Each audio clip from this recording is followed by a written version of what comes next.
बिस्मिल्लाहिर्रहमानिर्रहीम। वो तलबा जो एहतजाज कर रहे हैं मैट्रिक और इंटर के स्टूडेंट्स, उनके लिए मेरा मुख्तसरन सा पैगाम है। आपके मुतालबात के लिए मैंने एक अलग से वीडियो बना दी है और उसमें आपके मुतालबात के अलावा मैंने और भी कुछ बातें की हैं। लेकिन अभी बात यह है कि आपने जो एहतजाज रिकॉर्ड करवाना था वो आपने करवा लिया है। अब अपने कीमती वक्त को ज़ाया होने से बचाएं। इस टाइम आपका एक एक लम्हा कीमती है और जो थोड़ा सा वक्त आपके पास बचा है अपना पूरा फोकस अपनी पढ़ाई पे करें।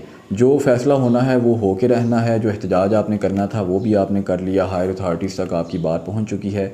लेकिन अभी अब आप पूरी कोशिश करें कि अगर बिलफ़र्ज़ आपके मुतालबात ना माने जाएं तो आप फिर भी अपने आप को इतना तैयार ज़रूर करें कि आप इम्तिहान में अच्छी कारकर्दगी का मुज़ाहरा कर सकें। जो पढ़ने वाले बच्चे हैं उन्होंने फिर भी अच्छे मार्क्स ले लेने हैं और वो घर में बैठ के अपनी तैयारी कर रहे हैं। तो बाकी लोग भी या बाकी तलबा भी घर में बैठ के अपनी तैयारी करें और अपना वक्त ज़ाया होने से बचाएँ।